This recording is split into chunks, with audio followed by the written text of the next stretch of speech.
I got one for you today. I know it's off the beaten path, and it's not my usual thing, but you know what? Gotta do different stuff. The more I study other reactors and see what they're doing, just reacting to whatever, whether it's something they align with or not, doesn't matter. It's just they're reacting, and I love it. And trying to build this channel, I get what I have to do, so we're gonna do it. So this is Dear Hollywood Celebrities, Nobody Cares by The Critical Drinker. We're gonna check this out. Let's see what's up. Now, it might have come to your attention that there was an election in America this week. No way! I know, right? If only someone had told us. Now, I'm not here to talk about the election itself, because believe it or not, I'm generally smart enough not to stick my nose into things that are none of my damn business. But do you know who isn't? Hi, you guys. Hi, Avengers. Hey, Scarlet. That's right. Whenever there's a major political or social event going on, you can always count on the professional pretenders to find a way to make it all about them. Because truly, who better to guide the common working man on which candidate best represents their interest than a group of elite multimillionaires living in a gold-plated echo chamber whose entire careers consist of saying words written by someone else. The list of actors and celebrities that are apparently going to leave America because the election didn't go the way they wanted is longer than my criminal record for public intoxication. But like, what kind of threat is that even supposed to be? Why do you think anyone even cares where you live? Do you really think there's people out there that are deeply invested in keeping you in the same zip codes? Like, if you threaten to never appear in any movies or show your face in public ever again, I guess that might be something a bit more meaningful, but then that would actually mean putting your career on the line. No more. And it's 100% right here, right there. It means you're actually putting something on the line. And how many of these people actually do that? Right? How many of them actually do that? None of them are doing that. None of them are actually putting something on the line and thinking, hey, yeah, I'm going to sacrifice my career for this thing. Because they know it. And the difference is that these people live, whether you out there voted right, left, didn't vote, whatever. Doesn't matter to me. I believe that's everybody's choice to make, and good on you for making your choice that suited you best. I'm down with that. That's cool. That's what this country is about. But you got pretentious people out there trying to tell you how to vote, and they don't even live in your world, and that's most of us, right? They don't live in our world, right? Most of us are just day-to-day, normal folk, trying to get by, trying to make a life, and want to be left alone to live our lives our way. And I think that's how it should be. You live your life your way. I don't judge you. You don't judge me. We get along. Let's go.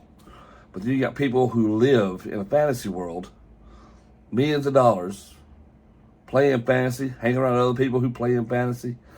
They don't live in the same world we do. Not truly. Not truly. And trying to tell us what we should do and what's best for us. You got to remember, these people are no smarter than you are. They're not. They just have more money because they read the lines that somebody else wrote. You know? Asked to do a totally authentic Zoom call where they gushed about how much they loved chosen candidate. Hi, you guys. Hi, Avengers. Hey, Thanks for Scarlet. jumping on the call. Whoa. I think you mean assembling. I said assembling. Don, that's pretty good. No, that was funny. Oh my goodness, this is almost as authentic as Brie Larson's YouTube channel. Everything from the empty threats to leave the country to the half-hearted monotone endorsements where you could practically see the dump trucks full of money depositing their load in the background, to the endless Twitter posts ranting about how the Orange Man is going to blow up the world or something. It all just came across as so fake and hollow and out of touch. Just another performance by people who spend their whole lives pretending to be someone else. And when that's your job, when that's literally the only thing people know you for, it's kind of hard for them to take you seriously when you're trying to be all earnest and authentic. And when I think about it, the whole concept of celebrity endorsements just seems so tired and dated now, like some weird relic from a different time, a time when people actually used to look up to actors and celebrities, like the simple fact of being famous somehow injects you with wisdom and knowledge far beyond mere mortals like ourselves. Well, whatever bubble that once existed is well and truly burst now, because honestly, I think 2024 might go down in history as the year when people finally, completely and totally stopped giving a shit what what movie stars have to say about politics. I mean, the writing's been on the wall for a while now. Social media gave us an unparalleled insight into the minds, and I'm using that term pretty loosely here, of our favourite icons of the big screen. But instead of making them more accessible and giving them a new platform to influence the masses, all it really did was lift the curtain on how dull, mundane, petty and needy so many of them are. Driven by a constant need for attention and validation, parroting the same predictable and safe talking points, or trying to shill the overpriced crap that they've decided to slap their name on. The more they tried to act like regular people, the more fake they ended up looking. The relevance and respect they command has been declining for years now, and it's been reflected in the crater and viewing figures for all their big awards shows, which had gradually devolved into political soapboxes that nobody was interested in listening to. Things only got worse during the unspecified virus of unknown origin, where celebrities had never looked more preachy, arrogant and out of touch with reality. Yeah, sure, you guys sit in your $20 million mansions in Beverly Hills with private gyms, hot tubs and acres of land to walk around, and tell the rest of us why we have to stay indoors in one-bedroom apartments because we're all in this together. I swear. Shite. Oh yes, that's shite.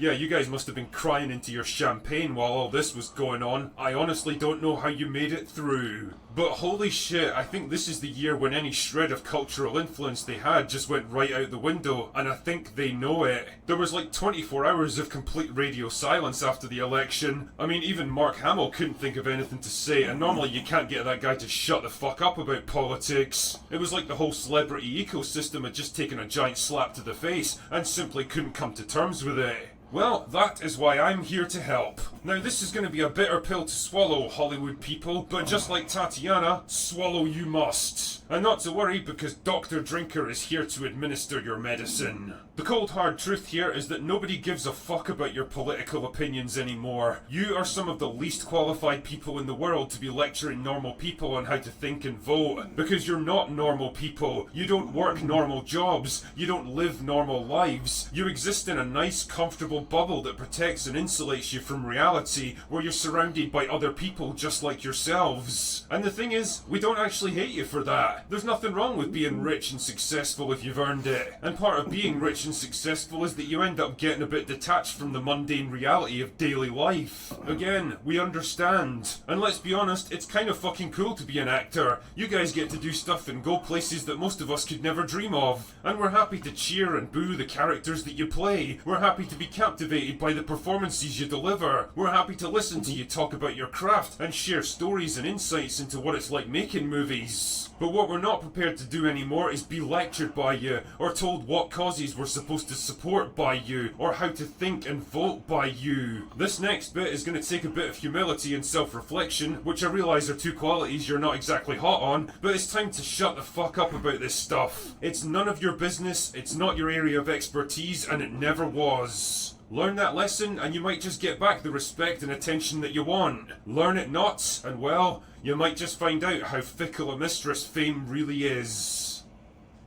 Anyway, that's all I've got for today. Go away now. No. The Drinker. That's right. There you go. That's cool. And true. Man, it's so true, right? I love movies. I love the fantasy. I love just escapism. It's fun. It's good to take you out of this mundane life we live, right? It's nice just to be able to escape. And these actors, and I've done my share of acting. I've been in many plays and productions, and it's fun, but it's fantasy. It's escapism. It's not real. You're reciting somebody else's words. All right. I've played villains and heroes and maniacal people who are geniuses, of which I am not. Maniacal, maybe. Geniuses, no. But yeah, it's easy to spout those words and then people believe you are that person. And it's not true. It's just not true. And we put these Hollywood types on a pedestal way up here, and we think that they are so much better than us. And they're not. They have more money, and they've earned it by their work. And like he said, I don't begrudge them that. I think, if you can do that, do that. Same way with any kind of thing, whether you're an athlete, all right, whether you're a musician, go get yours if you can get it. The problem becomes when you try to turn that around and say, hey, well, I'm this person, and you're down here, and I'm going to preach to you on how to live your life now that I'm up here. That's where I draw the line. That's wrong. That should never happen. There's no reason for that to happen. And then so many people put stars on pedestals, and then whatever they say is the gospel truth for them. Just whatever they say is the gospel truth.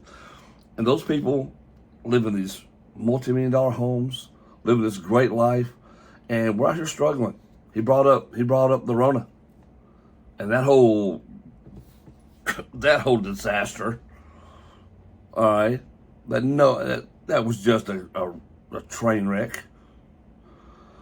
And then who suffers for it? Well, us, the little folk, we suffer for it. And while the Hollywood people are just up there preaching to us, so it's easy for y'all. All we gotta do is stick together, rent it together. No, we're not. Y'all are rich. Y'all can go do whatever you want to do. Remember when they opened up those restaurants for the rich people? Remember that? Yeah. While telling these small business owners, hey, no, screw you. Not you. You're not important enough. But Peter Pan over here, he's important enough. Guys, what are we doing? You can't allow people to do that. That's why I always tell people, whichever way you vote is cool to me. And again, it is. I love that freedom we have. I love that about America. You vote for who you want to. I vote for who I want to. We live our lives how we want to. But do the research on it. All right? Be sure that you're doing it because it's how you feel, not how somebody told you to feel. It's because, yeah, I agree with that. I would really lean more this way, so that's how I'm going to vote. Cool beans. That's how it should be. You'll never hear me dog a person for that or do anything because that's how if they truly feel that way, then feel that way. That's fine. I'm not you. You're not me. We can't tell each other how we feel and how I should feel and how you should feel. Shouldn't be that way. We should be able to have those differences and just going about our business. But so many people can't. And that is the true tragedy of it all. It's the true tragedy of it all. That's why you see all these family breakups right now, man. It is. You see it. Families not wanting to talk to each other because you voted for somebody. So what? Really? That's the thing? I think it's heartbreaking. I think it's tragic. You know, me and my kids can disagree. My other family members can disagree. And we just disagree, and it's fine. We don't care. It's like, oh, okay, whatever. Just what it is. But it's another level. And this is funny. I mean, he's really good videos. I'll go check more of his stuff out. But that was really good stuff. I subscribe to The Drinker now because that was pretty awesome. That was pretty awesome. I loved it. And great points. And 100% on target. On target. This sanctimonious stuff that people are preaching and getting paid for. Getting paid to do. Yeah, it's wild, folks. I don't know. If you like the video, hit like, hit subscribe, hit that notification bell. Guys, we will see you in the next one.